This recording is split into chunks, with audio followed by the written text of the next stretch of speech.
What's cracking, guys? Bruce Mattson, your host of the show, Metric Scout Fantasy Football, and today we're diving back into those Dynasty rankings. We're going to be going over the running backs, and I'm going to be giving you my top 10 running back rankings. We're starting 2022 off right, getting into these running backs, getting a good feel of how I value them and how most people kind of value them, but these running backs, there have been some changes with them over these last 6 months or during the course of the season, but we're just going to dig into this right now. The first running back I have in my rankings, and this should be no surprise, it should be the RB1 in most people's rankings. He blew up this year. He was good last year, good collegiate profile, and that's Jonathan Taylor. He's just 22 years old. He's the RB1 this year. Over 1,600 yards, 17 touchdowns. The RB1 for 2021 and averaged 3.82 yards after contact per attempt. Size adjusted speed for days. You give him a hole in the open field, a crease, a glimmer of daylight, and he has the chance to house it, and he's got the size to plow through dudes. Jonathan Taylor is going to be a top tier running back for a long time. Now let's pivot over to the second running back on my rankings. Here we got a little bit of ambiguity between my rankings and a lot of other people's, but here I'm going to be going with DeAndre Swift. He's 22 years old. He's used heavily in the passing game, and if you're in PPR leagues, that's what you want out of your running backs. 19% target share this year, caught 56 balls in 12 games, and he is a very dynamic playmaker. He's fast in the open field. He's also used heavily or depended on heavily in goal line and short yardage situations, and that's because he packs a lot of burst, falls forward at the point of contact, and had a good collegiate profile coming out. I look for DeAndre Swift to be a key staple in Dynasty Fantasy Football for a long while. The third guy I have here at the running back position is Christian McCaffrey. He's still only 25 years old, had 2 injury-riddled seasons. However, when he's on the field, even this year, he looked like an RB1. He looked like a top-tier guy. Still has the speed, still has the explosiveness. I do not want to bet against him. I don't bet on injuries. I look for him to come back next year at a full bill of health. And will he be back to that guy who's averaging 29 to 30 PPR fantasy points per game? Maybe, maybe not, but I'm pretty sure he'll be productive as long as he's on the field. I don't see him falling off soon. I feel like we still got some years out of this guy. I think Christian McCaffrey, since he's used so heavily in the passing game, especially getting those checkdowns, getting those targets where he's able to get that yak, that makes him a good option in fantasy. And sure, recency bias from the injuries. Yeah, that's alarming. That's scary. He's starting to get a little older now. That age apex is over the horizon. I can understand those rebuttals, but I really can't ignore the upside, that top tier production, that sustainability that I can count on when he is on the field. That's why I got him here at 3. On to my fourth running back.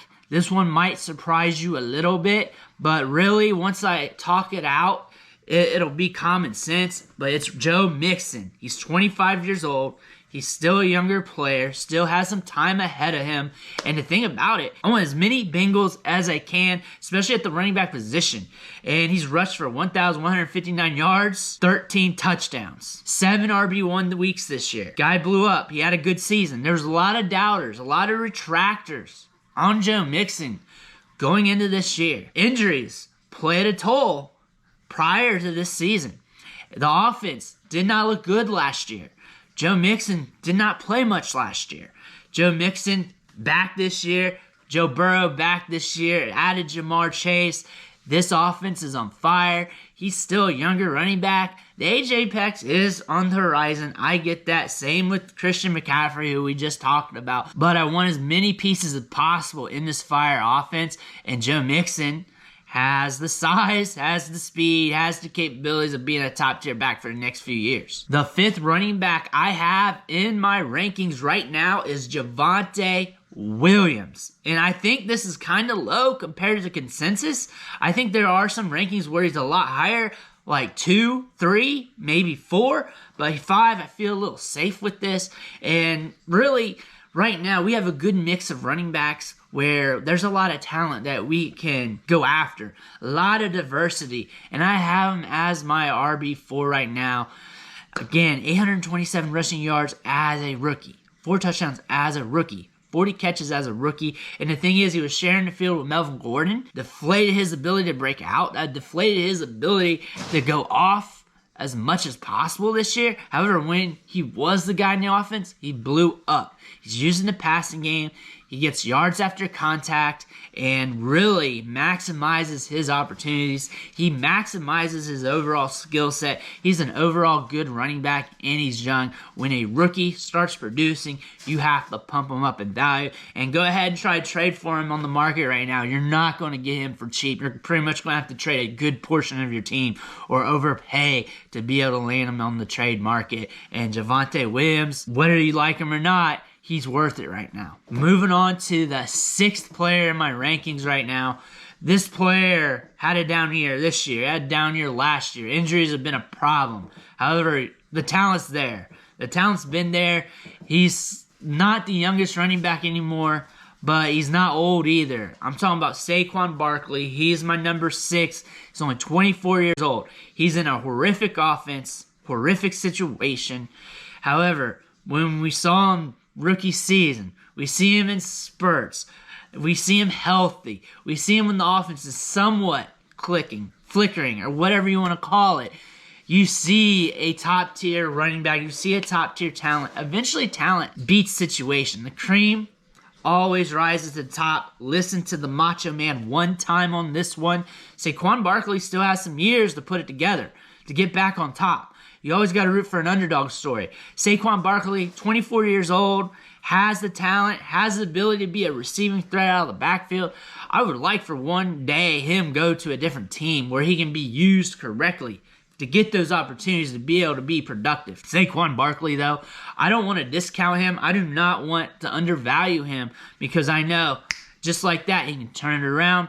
And prior to this, he was like an RB1, RB2 in Dynasty. He was locked in there. I see him being able to get back to that ceiling, too. It's not like he's stuck here in the abyss and the only place he can go is down or tread water. I think he can get back up there with a big season. Can that happen with the Giants? I don't know. But Saquon Barkley's still a damn good running back. At the 7th spot in my rankings, this guy's going to be a surprise. I've been looking at other people's rankings a little bit lower, and I can understand why. It's Derrick Henry. He's age 27. He's 27 years old. That age apex is getting there.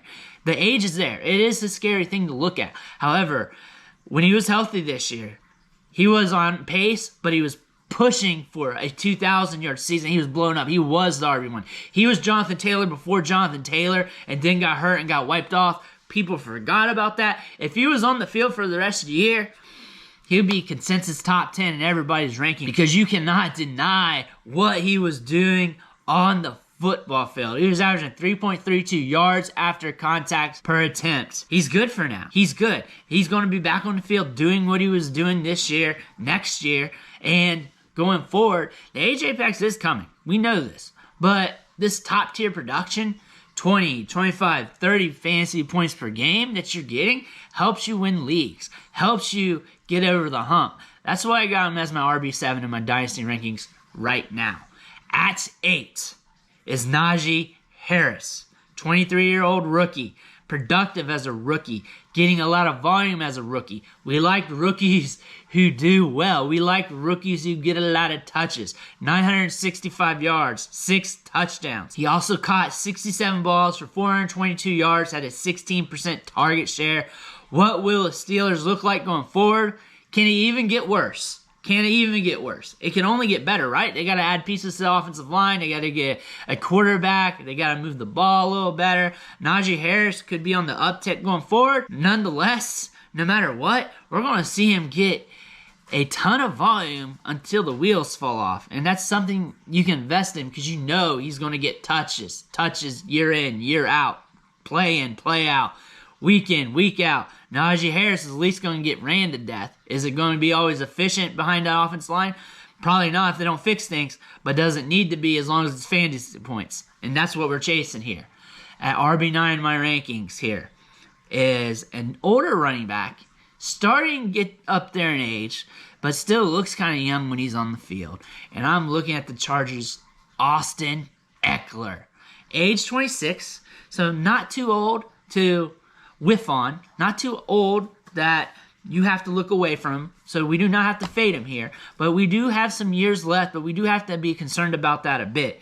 He has 9 RB1 weeks this year. He's ultra productive, used in the passing game in a high-volume passing offense with a 15% target share.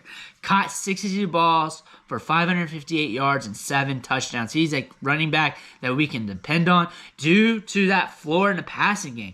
And I look for him to be productive for at least a few more seasons. At least a few more seasons. He could be a guy, because you notice, you look at his workout videos, you look at him taking care of himself, that could just allow him to just continue to produce a little bit longer for us. Allow him to be on the field a little bit longer. But also, to counteract that, running backs just drop off the table randomly on us, and we can't help that. So that's just something that you got to be aware of. However, at RB9, considering his scoring potential and what he can do, if he was younger, I'd have him up in the top 5 easy. Since he's older, he's got to sit there in the back half of the top 10. At the 10th spot here, and I have to shoot my shot a little bit because I see the potential here. He had 805 yards as a rookie and 9 touchdowns, and people kind of forget about that. People know he's good, but people forgot how good he is. And I'm talking about J.K. Dobbins. He's only 23 years old, could not play this year, was not on the field. In his absence, the Ravens used Devontae Freeman, Latavius Murray, Le'Veon Bell, the dust off those bodies, and got 882 rushing yards out of that. Imagine if those touches went to J.K. Dobbins. That would look pretty damn good. I think he has the potential to jump in to being a top-tier running back. I'm looking for his dynasty value to jump in value this offseason. I look for it to skyrocket once the masses see him healthy, see him on the field, at training camp, doing good things. J.K. Dobbins is a damn good player. J.K. Dobbins can catch the ball in the backfield. He's explosive. He can be dynamic. He can be that guy that can really be a cornerstone for your dynasty fantasy football teams, and that is a player that you just want to always gamble on. Young running backs who are in a good situation, who's already shown that they can be productive, average 6 yards per carry as a rookie, over 800 yards, and again, he has a portfolio that he can build upon. That's it for my top 10 running back rankings. Let me know what you got in your top 10. Post them down in the comments. Drop me some likes. 20 likes, and I'll drop a top 20 here real quick. But again, I want to thank you for watching the show. Hit that subscribe button on the way out, and I'll catch you next time.